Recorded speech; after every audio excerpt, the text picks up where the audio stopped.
Oh boy.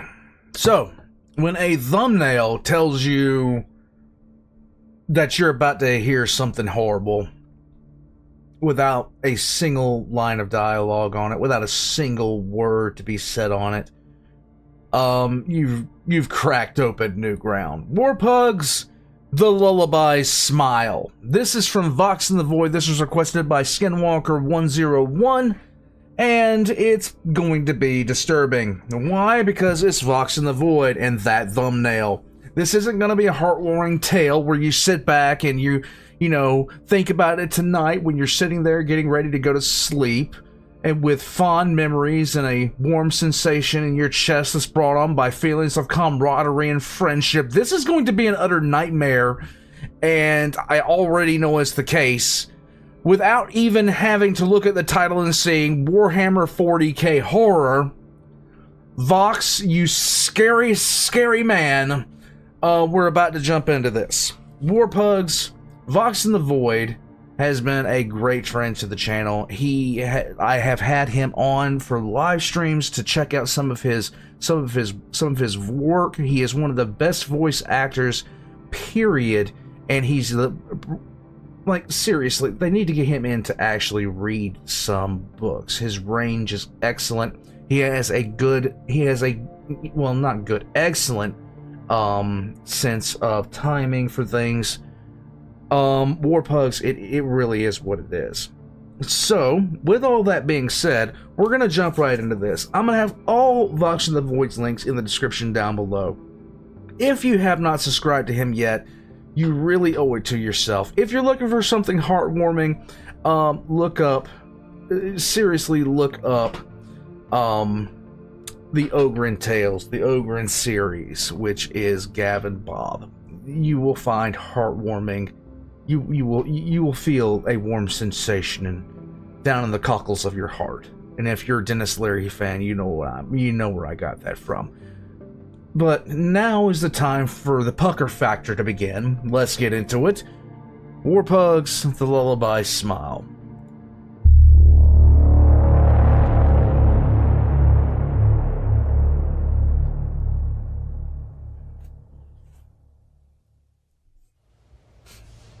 Constantine shouldered his las rifle.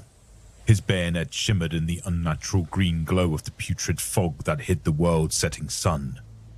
He stood alongside his regiment at the Rockcrete battlements. They too steeled themselves for another bloody battle. The hordes would be upon them soon. The plague had started a month ago. The hive planet of Flayton was slow to react.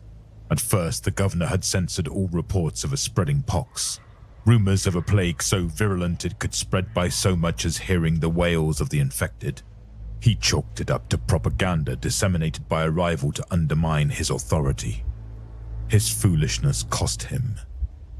It had cost all of Flayton. Constantine cursed his name. The governor was one of the lucky ones. He at least had the dignity of death at the end of Commissar Ulrich's bolt pistol. Others suffered a far worse fate. "Company ready?" Commissar Ulrich barked. Constantine adjusted his makeshift earplugs. He could barely hear the order. Yet if he loosened the bits of cloth he had tied in his ear too much, he risked becoming one of them. A gibbering, slathering, grotesque zombie.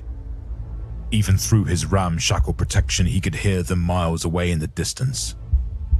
It was a low roar of laughter, screams, coughs and wheezes. Worst of all was the singing.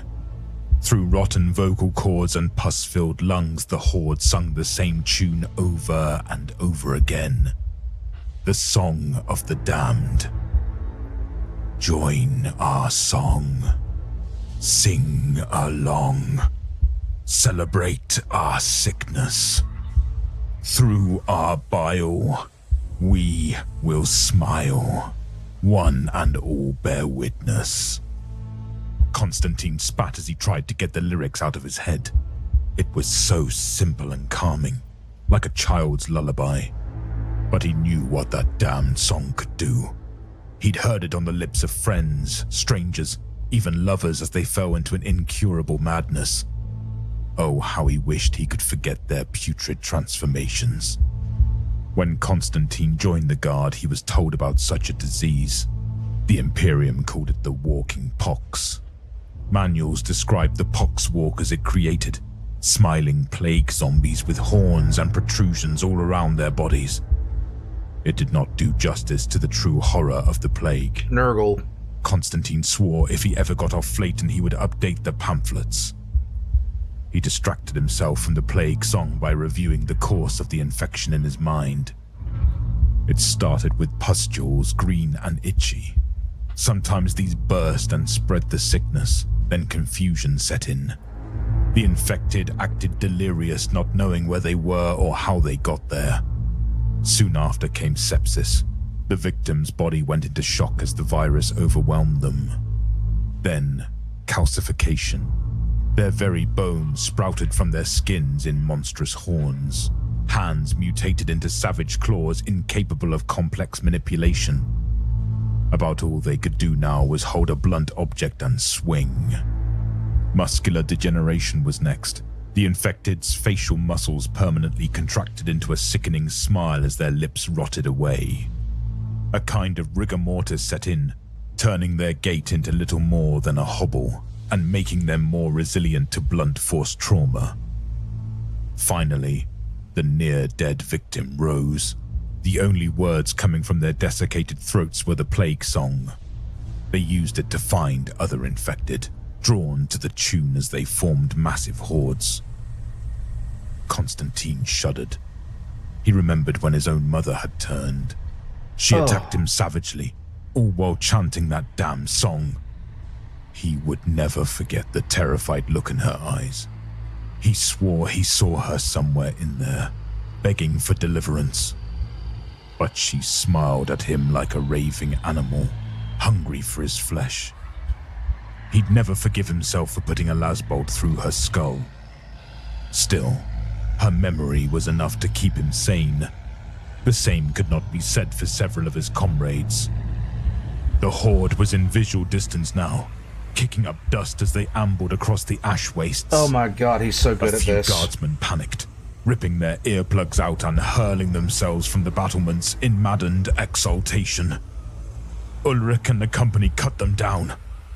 "Company, hold!" Ulrich ordered. The horde was getting closer, only around 1,000 yards from the perimeter defenses. The basalt citadel stood at the edge of the hive city, rising several hundred feet into the air. It stood over the ash wastes like a stalwart guardian.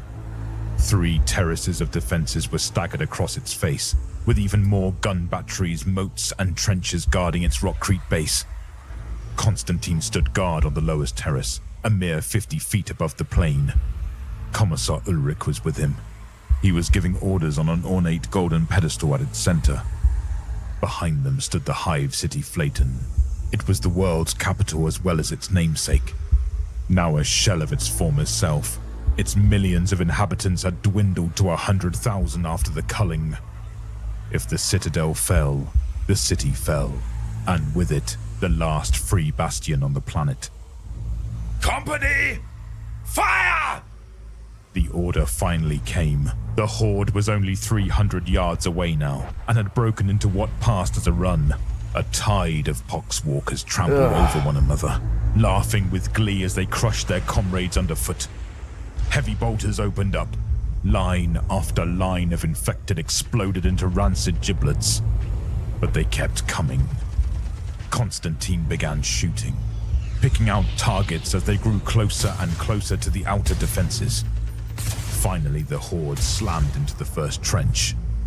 Guardsmen frantically lashed out with bayonets as they were buried in a mass of rotting bodies. Constantine saw men torn limb from limb as the poxwalkers continued their incessant song. Explosions dotted the line. In their last acts, guardsmen had pulled the pins on their grenades, sacrificing themselves to take out as many of the former citizens of Flayton as they could. "Emperor, have mercy on them," Constantine prayed. "Flamers, to the line!" There we go. Commissar Ulrich could barely be heard over the sounds of battle and chanting.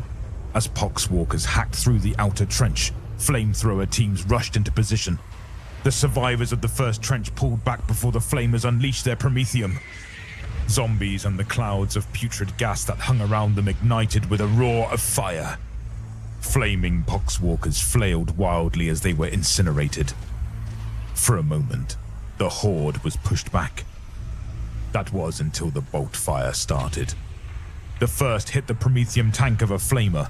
The guardsmen caught in the blast screamed as they were cooked alive. More rounds screamed towards the citadel as panicked guardsmen faltered. Poxwalkers couldn't shoot. What was happening? Who was this unseen enemy? Out of the mist from behind the horde arose a sight for Constantine's sore eyes. Hulking yellow armored marines. Astartes, the Emperor's angels had answered their prayers. Imperial fists by the looks of them. He could barely make out their livery as they advanced. He wanted to weep with joy. "Thank the throne," said Ulrich. He picked up his vox. "Captain, signal the Astartes to hold their shooting. We can't have more friendly fire incidents. Provide cover while they take up defensive positions." God. Down below, the captain nodded in acknowledgement before a bolt took off his head. Constantine's elation turned to pure terror as he realized the horror of the situation. As guardsmen focused on the mindless zombies, their supposed saviors cut them to pieces. Rusted blades and blunted axes hacked into unsuspecting troopers. These were not loyalists. By the time Commissar Ulrich had realized his mistake, the entire perimeter defense had collapsed. "Damn it! Do not let them onto the battlements! That is an order!" Ulrich screamed, voice cracking in fear. Constantine got a good look at the traitor marines as they scaled the wall atop their gibbering cannon fodder. They were not the regal and noble warriors he had heard about in legends. They were disgusting mutants caked in disease and flies.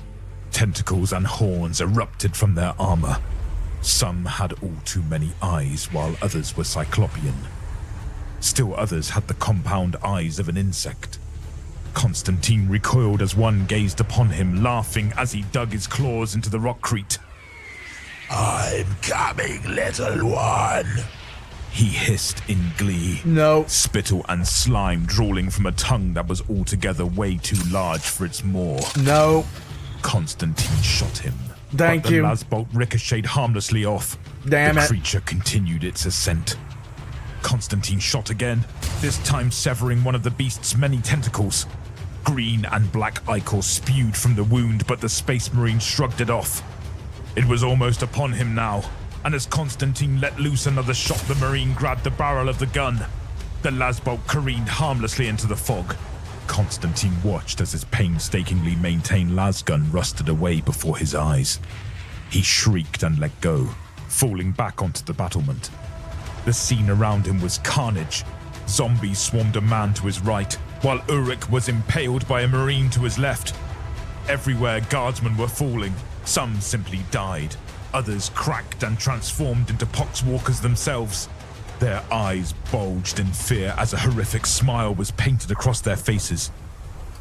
"Your tenacity is impressive, little one," a voice gurgled. Constantine looked at the plague Marine before him.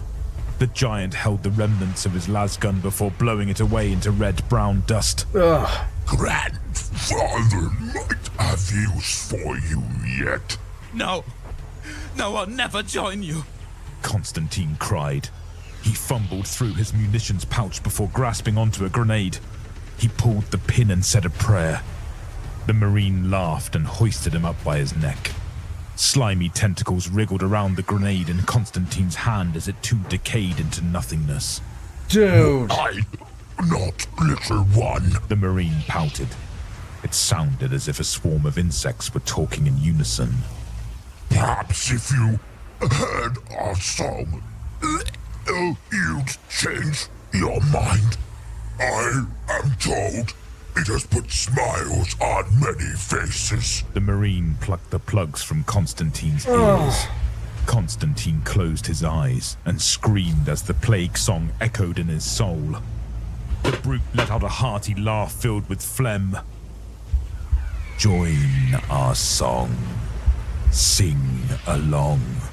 celebrate our sickness. Through our bile, we will smile. One and all bear witness. Constantine didn't even realize he was mouthing along. Desperately, he clawed at his ears. Verdant boils erupted from his body. His mind begged for an end as he lost touch with reality. His body grew hot as it tried in vain to fight the infection. His shoulder blade erupted through his skin. His fingernails fell out as his bones tore through his phalanges, becoming sharp and deadly. His toes fused before ending in horrific hoof-like appendages. His skull cracked and twisted, a horn appearing from the hair on his balding scalp. His body grew stiff, muscles rippled with power and bloated.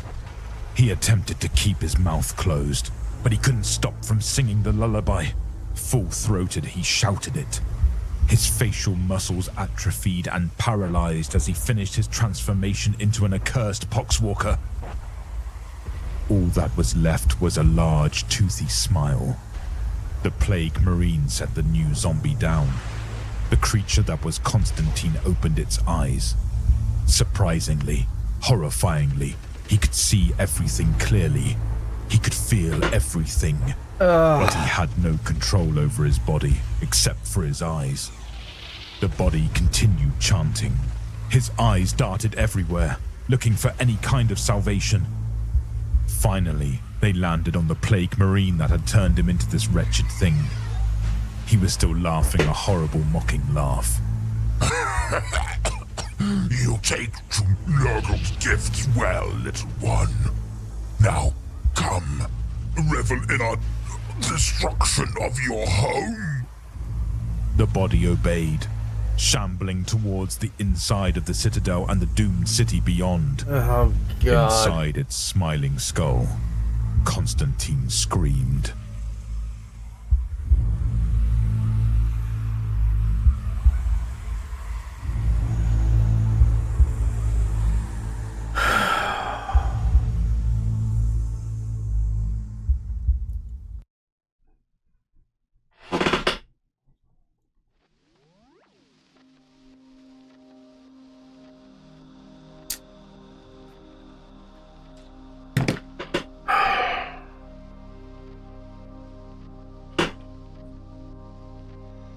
He writes he's So chaos, corruption. One of the things that people who don't really understand the Imperial Guard and don't really understand humanity's place in 40K, one thing that people just don't grasp is how powerful chaos actually is. What it can do to people, the things it is capable of. And so, when people hear about guards, that the guardsman turning traitor, the assumption is made that the guardsmen are just incompetent. This is not the case. A lot of the guardsmen that wind up turning traitor just wound up having a situation like this occur, where it's not really their own volition, it's not really their own want or desire. They're just regular people thrown into Lovecraftian horror nightmare, and then they have to actually, cope with that. And there's no real way to prepare every single guardsman for the kind of threats that they're going to be facing. There's no real way to prepare them for this. How do you prepare somebody to deal with a plague marine? That just on the fly, the threat has suddenly appeared, and now you got to deal with a plague marine. And people say, okay, that's, you could issue out XYZ in the kit, and blah blah blah blah blah. But at the same time, the variety of threats that they're going to face, you just don't have plague marines. You have Slaanesh, you have Tzeentchian, where just looking at something can drive you crazy. In this case, hearing something drive you crazy. With Slaanesh, a lot of times, like Slaanesh's sights and smells. Zinj is purely thought. And Khorne is the act of killing itself. The horrifying thing about Chaos is the fact that it's not, when it gets to the point where you're actually seeing Poxwalkers and Plague Marines, it's gotten past the point where it's basically being insidious, where it's basically in the background. It's gone past that point. It's now at the point where it's invasive, where it's simply put a virus that devours. And how appropriate for me to say virus in something about Nurgle and the Death Guard and Poxwalkers. At the point where you're seeing demons, at the point where you're seeing, Traitor Astartes, the chaos, the corruption that precedes them has already gotten to the point where it's no longer in the background, where it's no longer whispers, it's commands, it's shouts, and it's absolutely destructive in that form. So when people talk about, the guardsmen turned, the guardsmen retreated, stuff like that, the guardsmen at the point where they're fighting something like this are fighting something out of the absolute worst possible nightmare they could have ever conjured up from the worst fever dream.